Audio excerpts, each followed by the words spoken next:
আসসালামু আলাইকুম প্রিয় বন্ধুরা, আমরা আজকে আলোচনা করব হোয়েন লিল্যাক্স লাস্ট ইন দ্য ডোরইয়ার্ড ব্লুমড, একটি গুরুত্বপূর্ণ কবিতা। ক্লাস 4th ইয়ারের জন্য এটি নির্ধারিত করা হয়েছে ন্যাশনাল ইউনিভার্সিটি সহ পাবলিক ইউনিভার্সিটিতেও। তো আমরা এখানে দীর্ঘ কবিতার লাইন বাই লাইন পড়া সম্ভব নয়, এজন্য আমরা সংক্ষিপ্ত আলোচনা অর্থাৎ সামারিটা বর্ণনা করার চেষ্টা করব। তারপরে আমরা যেটা করব সেটা হচ্ছে এই কবিতা সম্পর্কে আমাদের সংক্ষিপ্ত মন্তব্য বা কমেন্টারি নিয়ে আলোচনা করব। তো চলুন আমরা সামারিটা জেনে নেই।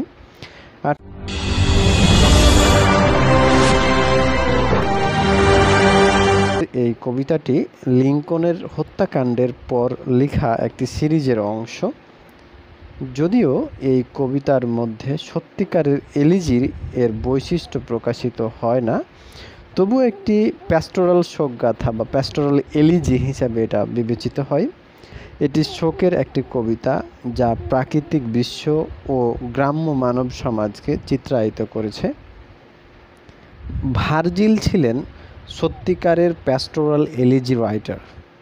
এছাড়াও মিল্টনের লিসিডাস, তারপরে শেলির অ্যাডোনাইজ ইংরেজির ঐতিহ্যের দুইটি সর্বাধিক পরিচিত প্যাস্টোরাল এলিজি এর উদাহরণ। প্যাস্টোরাল এলিজির সবচাইতে গুরুত্বপূর্ণ বৈশিষ্ট্যগুলোর মধ্যে একটি হলো মৃত ব্যক্তির বিচিত্রতা বর্ণনা করা এবং কবি, যিনি তাকে রাখাল হিসেবে পরিচয় দিয়েছেন, তার সহকর্মীদের মৃত্যুর জন্য শোক করা। এই কবিতাটিতে লেখক সরাসরি গুপ্ত হত্যাকে উল্লেখ করেনি, কিন্তু লেখনের মধ্য দিয়ে তিনি নানাভাবে আব্রাহাম লিঙ্কনের মৃত্যুকে বুঝিয়েছেন। তিনি বোঝাতে চেয়েছেন লিঙ্কন যুদ্ধের সময় আমেরিকান জনগণের জন্য একজন রাখাল হিসেবে বা রাখালের ন্যায় ছিলেন, যিনি জনগণগুলোকে তিনি মেষের সাথে তুলনা করেছেন। তিনি জনগণকে মেষগুলোকে রক্ষা করেছেন এবং তার মৃত্যুতে আমেরিকানরা খুব বিপদগ্রস্ত হয়ে পড়ে, রাখাল ছাড়া বিপদগ্রস্ত অবস্থায় থাকে। ঐতিহ্যবাহী প্যাস্টোরাল উপাখ্যান বা প্যাস্টোরাল এলিজিগুলো যেমনটা হয়, প্রকৃতি এই কবিতায় লিঙ্কনের মৃত্যুতে শোক করেছে। কবিতাটি গৃহযুদ্ধের সংক্ষিপ্ত ছায়ামূর্তি হিসেবে আধুনিক সমস্যার উল্লেখ করে।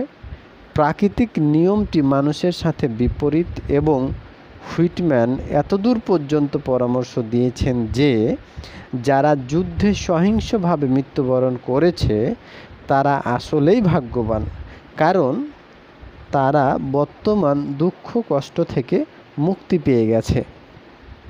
সর্বোপরি লিল্যাক্স লাস্ট ইন দ্য ডোরিয়ার্ড ব্লুমড একটি প্যাস্টোরাল এলিজি। এই কবিতাটি একটি জনপ্রিয় ব্যক্তির মৃত্যুতে সবথেকে ভালো শোকগাথা এবং আধুনিক বিশ্বে শোক করার সর্বোত্তম উপায় হিসেবে ব্যাখ্যা করেছেন। কবিতার শেষে তার পদত্যাগে এবং তার সংযোগ বিচ্ছিন্ন মোটিফের ব্যবহার হয়েছে। তিনি পরামর্শ দেন যে একজন যাজক বা একজন মানুষের মৃত্যুতে যে শোভাযাত্রা করা হয়, সে শোভাযাত্রায় যে ধরনের অনুষ্ঠান বা আনুষ্ঠানিক বিষয়াবলীর প্রতিনিধিত্ব করে একজন যাজক, ঠিক তেমন আব্রাহাম লিঙ্কনও এই সমাজের প্রতিনিধিত্ব করতেন।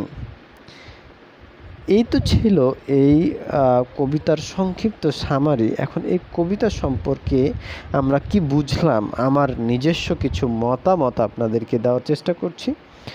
When লিল্যাক্স last in the dooryard ব্লুমড কবিতাটি লেখা হয়েছে পরস্পর সম্পর্কিত তিনটি ভিন্ন কবিতার সমন্বয়।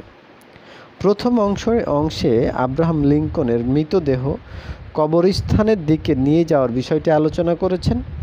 দ্বিতীয় অংশে লিঙ্কনের সম্মানে তার কফিনের উপর যে লিল্যাক ফুল প্রদানের মধ্য দিয়ে শোক করার চেষ্টা করেছেন। কফিনটি কবরের দিকে নিয়ে যাওয়ার বিষয়টি একটি স্যাড আয়রনির মাধ্যমে বর্ণনা করা হয়। শোকার্তরা বা মর্নাররা কালো পোশাক পরিহিত অবস্থায় আছে এবং ফুলের যে মালা বা ফুলের যে তোড়া, সেই ফুলের তোড়াগুলো লিঙ্কনের মৃতদেহ দেখতে এসে তারা মৃতদেহের উপর স্থাপন করছে। যদিও গৃহযুদ্ধ চলছে এবং এই লোকদের মধ্যে অনেকেই নিশ্চিত যে তাদের এই প্রিয়জনটিকে তারা হারিয়েছে, তারা আর কখনো ফিরে পাবে না, তারা অনেক ক্ষতিগ্রস্ত হয়েছে, তবুও তাদের ক্ষতি একটি বৃহত্তর জাতীয় ট্র্যাজেডিতে অন্তর্ভুক্ত করা হয়েছে, যেটি প্রকাশ্য এবং সত্য যে কবিতাটি শোক প্রক্রিয়ার অংশ হিসেবে লেখা হয়েছে। প্রত্যেকে তাদের নিজের পরিবারের সদস্যদের হারিয়ে যে পরিমাণ ক্ষতিগ্রস্ত হয়েছে, তারা আব্রাহাম লিঙ্কনকে হারিয়ে তার চেয়ে বেশি ক্ষতিগ্রস্ত হয়েছে। এভাবেই কবিতাটি পরোক্ষভাবে প্রশ্ন করে, মানুষের মূল্য কী? কিছু পুরুষ কি অন্য মানুষদের চেয়ে সত্যিকার অর্থেই অনেক মূল্যবান? কবির শেষ পর্যন্ত শোক করতে অক্ষমতা এবং যুদ্ধক্ষেত্রে অনেক অ্যানোনিমিয়াস বা বেনামি মৃত্যুর চরিত্র ইঙ্গিত করে তিনি এখানে কিছু ভুল, অর্থাৎ প্যাস্টোরাল এলিজি তৈরি করতে গিয়ে তিনি ভুল করেছেন। পরিপূর্ণ প্যাস্টোরাল এলিজির বৈশিষ্ট্যগুলো তিনি এখানে উল্লেখ করতে বা নিয়ে আসতে তিনি ব্যর্থ হয়েছেন। কবি বিভিন্ন স্টেঞ্জায় সিম্বলিক ভাবে মর্নিং করে থাকেন। মাঝে মাঝে মনে হয় তার লিলাক ফুলের মাধ্যমে প্রদান করা সম্মান বা প্রতীকীভাবে বা সিম্বলিকভাবে সমস্ত মৃতকে দেওয়া হচ্ছে। অন্য মুহূর্তে তিনি এটিকে নিরর্থক হিসেবে দেখেন, নিছক একটি ভাঙা ডাল। তিনি ভাবছেন কিভাবে মৃতদেরকে সম্মান করা যায়। তিনি জিজ্ঞেস করেন কিভাবে তিনি সমাধিটি সাজাবেন। তিনি পরামর্শ দেন যে তিনি সমাধিটি দৈনন্দিন জীবনের চিত্র এবং সাধারণ মানুষের প্রতিকৃতি দিয়ে সুসজ্জিত করবেন। এটি সাধারণ প্রতিমূর্তি ও সমাধি স্থানে বিস্তৃত ফুলের একটি বিন্যাস, যা তিনি এখানে এই কবিতায় নির্দেশ করার চেষ্টা করেছেন। শুরু থেকে শেষ পর্যন্ত কবিতার ভাষা একইভাবে পরিবর্তন হতে থাকে। প্রথম স্টেঞ্জায় কনভেনশনাল ল্যাঙ্গুয়েজ, আবার কখনো কখনো প্রাচীন রেটোরিক্যাল ডিভাইসগুলো ব্যবহার করেছেন। শেষ অংশে সম্মান জানানোর আনুষ্ঠানিকতাকে বাদ দিয়ে লিলাক ফুল, আকাশের তারা এবং পাখির মধ্য দিয়ে বা পাখিগুলোকে বর্ণনা করার মধ্য দিয়ে তিনি শোক করার চেষ্টা করেছেন। কবিতাটির শেষ অংশে সুগন্ধময় পাইন গাছ, ভ্যাপসা গন্ধময় সন্ধ্যা এবং হালকা অন্ধকারের বর্ণনা নিয়ে এসেছেন।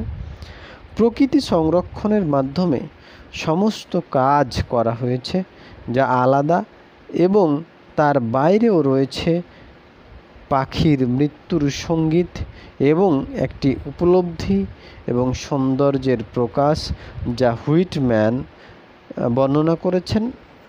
যদিও তিনি এটিকে তার কবিতায় অন্তর্ভুক্ত না করে নিজের জন্য পুরোপুরি আয়ত্ত করতে পারেননি। পুরনো প্যাস্টোরাল এলিজি এর বিপরীতে, যা আধুনিকতার উপর মন্তব্য করার জন্য প্রকৃতির সাথে একটি অস্থায়ী বিচ্ছিন্নতা প্রকাশ করেছেন, এটি মানব এবং প্রাকৃতিক জগতের মধ্যে একটি গভীর এবং স্থায়ী সংযোগের বিচ্ছিন্নতা দেখায়। When lilac last in the dooryard bloomed এমনভাবে লিঙ্কনের জন্য শোক প্রকাশ করে, যা বিভ্রান্তি এবং দুঃখের জগতের মাঝে প্রেসিডেন্টের মৃত্যুকে শুধুমাত্র একটি ছোট ট্র্যাজেডি হিসেবে উল্লেখ করার চেষ্টা করেছেন। এই তো ছিল when লিলাক্স last in the dooryard ব্লুমড এর সংক্ষিপ্ত সামারি সহ এখানে একটি কমেন্টারি অ্যাড করার চেষ্টা করেছি। আশা করছি পুরো কবিতার একটি সামারি বা ভাব আপনি বুঝতে পেরেছেন। এখন স্টাডি গাইড থেকে প্রশ্নগুলো যদি পড়েন তাহলে খুব সহজে বুঝতে পারবেন বলে আশা করি। ভিডিওটি সম্পূর্ণ দেখার জন্য ধন্যবাদ। ভালো লাগলে বন্ধুদের সাথে শেয়ার করতে পারেন, না লাগলে শেয়ার করার দরকার নেই। ধন্যবাদ।